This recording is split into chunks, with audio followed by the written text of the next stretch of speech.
Hi అండి, అందరికీ నమస్తే.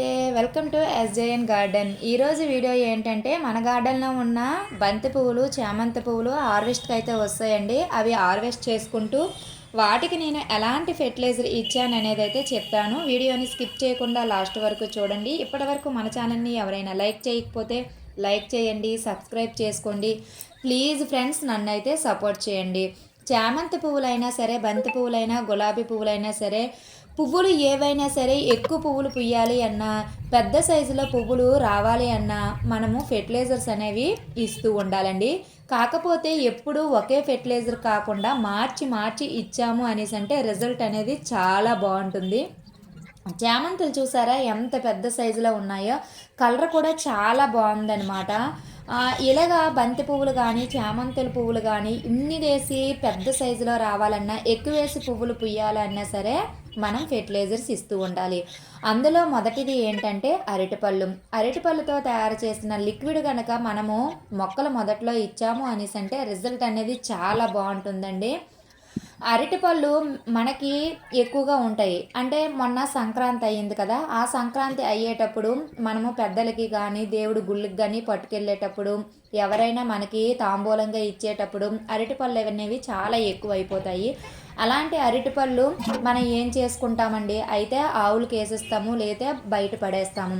అలా ఆవులకి వేసుకున్నా మంచిదే. లేదు అనేసి అంటే గార్డెన్ ఉన్న వాళ్ళు ఏం చేస్తారు అనేసి అంటే ఒక లీటర్కి ఒక 4-5 అరటిపళ్ళు తీసుకోండి. మెత్తగా పిసికేయండి అరటిపళ్ళని. ఒక చిన్న బెల్లం ముక్క అంతా వేసేసి దాన్ని ఫర్మెంట్ చేయండి.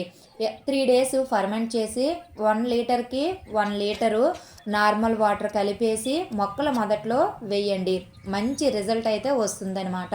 ఇంకా ఎక్కువ అరటిపళ్ళు ఉన్నాయి అనేసి అంటే తొక్కలు ఉంటాయి కదండి, అరటిపళ్ళు తొక్కలు, ఆ తొక్కల్ని ఎండలో ఎండబెట్టేసి మిక్సీ పట్టేసి మనమైతే నిల్వ చేసుకొని ఒక 15 డేస్కి ఒకసారి మనం మొక్కల మొదట్లో ఇచ్చాము అనేసి అంటే అరటిపళ్ళు తొక్కలలో, అరటి పళ్ళల్లో పొటాషియం అనేది ఎక్కువగా ఉంటుంది కాబట్టి మనకి పువ్వులు అనేవి పెద్ద సైజులో పోస్తాయి, ఎక్కువగా పోస్తాయండి, గుత్తులు గుత్తులుగా పోస్తాయి.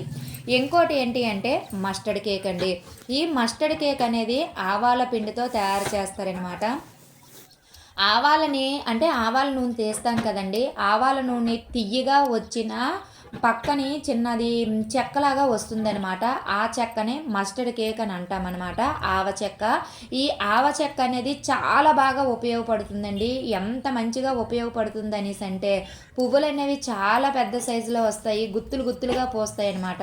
ఎప్పుడు ఒకటే కాకుండా మనము ఇలా మార్చి మార్చి మొక్కలకి ఇచ్చాము అనేసి అంటే రిజల్ట్ అనేది చాలా బాగుంటుంది. ఈ ఆవపిండిలో కానీ, ఆవ చెక్కలో కానీ ఏమి ఉంటుందంటే పొటాషియం అనేది ఎక్కువగా ఉంటుంది, నైట్రోజన్ ఉంటుంది, ఫాస్ఫరస్ అనేది ఎక్కువగా ఉంటుందన్నమాట. నైట్రోజను, ఫాస్ఫరస్, పొటాషియం అనేది ఎక్కువగా ఉంటాయి. ఎక్కువగా పువ్వులు పూయడానికి ఈ ఆవ చెక్క అనేది చాలా బాగా ఉపయోగపడుతుంది. ఒకవేళ మీ దగ్గర గనక ఆవ చెక్క అనేది లేకపోతే మనకి షావుకారుల దగ్గర ఆవాలు దొరుకుతాయండి. ఆవాలని పౌడర్లా పట్టేయండి. మిక్సీ పట్టేసామంటే చిన్న పౌడర్ లాగా వస్తుంది.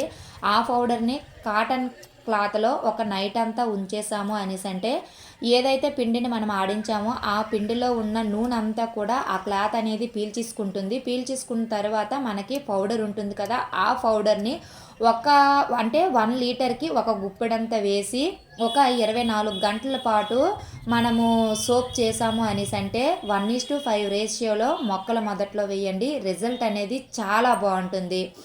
ఈ విధంగా మనమైతే మొక్కలకి పోషకాలను ఇస్తూ రిజల్ట్ అనేది ఈ విధంగా తీసుకోవచ్చు అనమాట. చూసారా ఎన్ని పువ్వులు వచ్చాయో మన గార్డెన్లోని. ఇది ఇవాల్టి వీడియో. ఈ వీడియో మీకు నచ్చిందని అనుకుంటున్నానండి. ఒకవేళ ఈ వీడియో కనుక మీకు నచ్చినట్లయితే ప్లీజ్ లైక్ చేయండి, ప్లీజ్ సబ్స్క్రైబ్ చేసుకోండి, ప్లీజ్ నన్ను సపోర్ట్ చేయండి ఫ్రెండ్స్. మంచి వీడియోతో మళ్ళీ కలుద్దాం. Bye friends.